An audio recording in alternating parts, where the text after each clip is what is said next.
dibawakan oleh Jihan Fadilah Lubis. Before starting the video, don't forget to like, comment, share, and subscribe to this channel. Let's get started!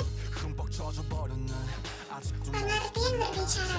Menurut Halidan, berbicara adalah kemampuan mengucapkan bunyi-bunyi artikulasi atas kata-kata untuk mengekspresikan, menyatakan gagasan, pikiran, dan perasaan. Sedangkan sebagai alat untuk mengkomunikasikan gagasan-gagasan yang disusun serta dikembangkan sesuai dengan kebutuhan sang pendengar atau penyimak. Sedangkan menurut Mulgrave pada tahun 1954, berbicara adalah kemampuan mengucapkan bunyi bahasa atau kata-kata untuk mengekspresikan pikiran. Selanjutnya dikatakan bahwa berbicara merupakan bentuk perilaku manusia yang memanfaatkan faktor fisik, psikis, neurologis, semantik, dan linguistik secara ekstensif sehingga dapat dikatakan sebagai alat yang sangat penting untuk melakukan kontrol sosial. Jadi, pada hakikatnya berbicara adalah ungkapan pikiran dan perasaan seseorang dalam bentuk bunyi-bunyi bahasa. Tujuan berbicara. Tujuan berbicara merupakan hal yang sangat penting untuk ditentukan sebelum seorang pembicara memaparkan gagasannya. Tujuan berbicara untuk membangun, mengemas, dan menyampaikan idenya untuk pembicaraan tertentu. Perbedaan tujuan berpengaruh pada bentuk ide yang dikembangkan, kemasan yang digunakan, dan performa penyampaiannya. Tujuan berbicara yang dimaksud adalah sebagai berikut. A. Informatif. Tujuan informatif merupakan tujuan berbicara yang dipilih pembicara ketika ia bermaksud menyampaikan gagasan untuk membangun pengetahuan pendengar. Tujuan berbicara jenis ini merupakan tujuan yang paling dominan dilakukan dalam kehidupan sehari-hari, seperti menjelaskan konsep, proses, dan data. B. Rekreatif. Tujuan rekreatif merupakan tujuan berbicara yang memberikan kesan menyenangkan bagi diri pembicara dan pendengar. Jenis tujuan ini adalah untuk menghibur pendengar. Pembicaraan semacam ini biasanya berbentuk lawakan, guyonan, dan candaan. C. Persuasif. Tujuan persuasif merupakan tujuan yang menekankan daya bujuk sebagai kekuatannya. Tujuan pembicaraan ini lebih menekankan pada usaha mempengaruhi orang lain untuk bertindak sesuai dengan apa yang diharapkan pembicara melalui penggunaan bahasa yang halus dan penuh daya pikat. D. Argumentatif. Tujuan argumentatif merupakan tujuan berbicara untuk meyakinkan pendengar atas gagasan yang disampaikan oleh pembicara. Ciri khas tujuan ini adalah penggunaan alasan-alasan rasional di dalam bahan pembicaraan yang digunakan pembicara. Assalamualaikum warahmatullahi wabarakatuh. Saya Sepnita Nulawardani akan melanjutkan penjelasan mengenai tujuan pembelajaran di kelas rendah. Tujuan pembelajaran di kelas rendah ada 4 bagian, yaitu 1. Melatih keberanian siswa, 2. Melatih siswa menceritakan pengalaman dan pengetahuannya, 3. Melatih menyampaikan pendapat, dan 4. Membiasakan siswa bertanya. Selanjutnya yaitu prinsip-prinsip pembelajaran berbicara.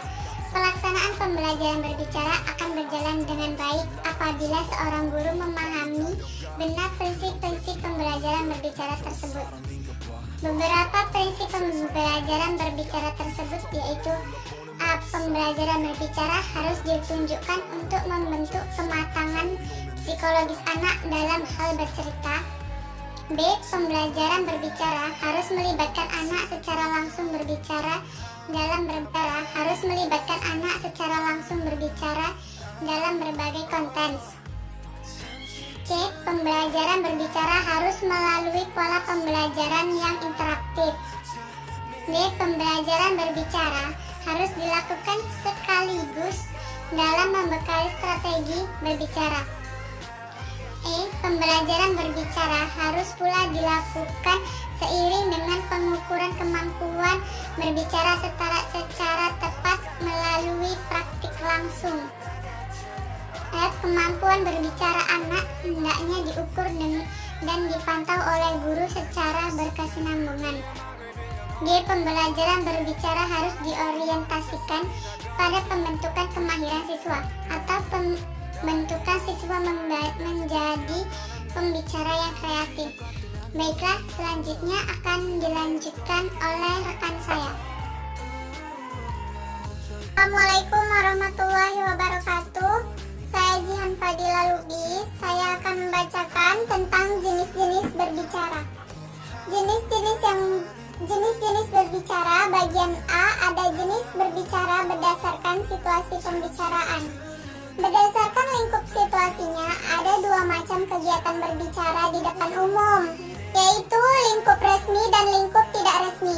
Lingkup resmi menggunakan bahasa formal, sementara lingkup tidak resmi bahasanya cenderung santai, asal sopan dan sedikit formal.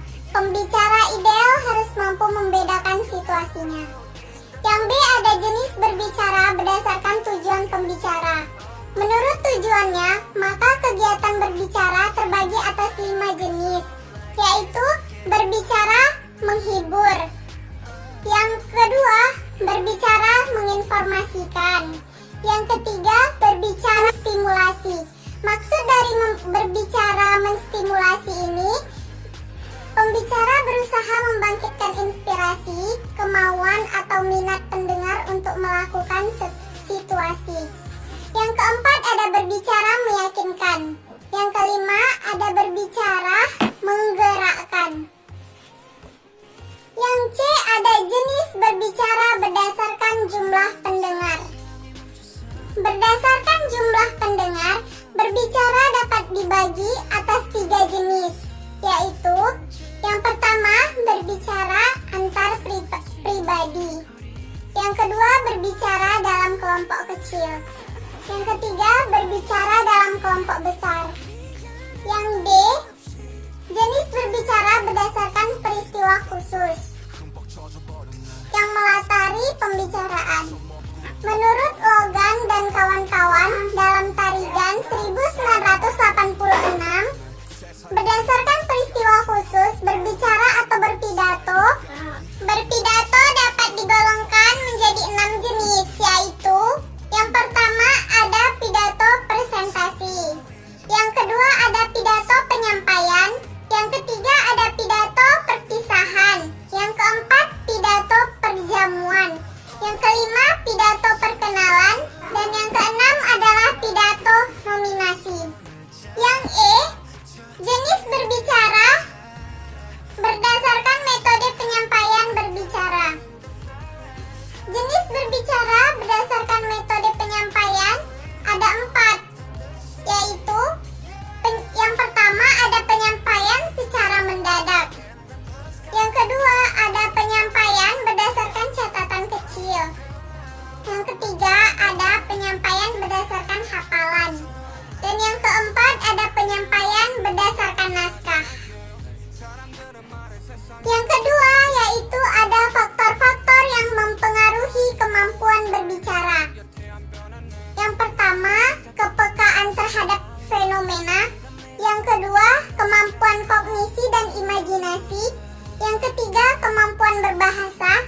Yang keempat, kemampuan psikologis. Dan yang kelima ada kemampuan performa. Demikianlah hasil pembahasan kami tentang pelajaran berbicara di kelas rendah. Assalamualaikum warahmatullahi wabarakatuh. Thanks for watching. See you at the next video.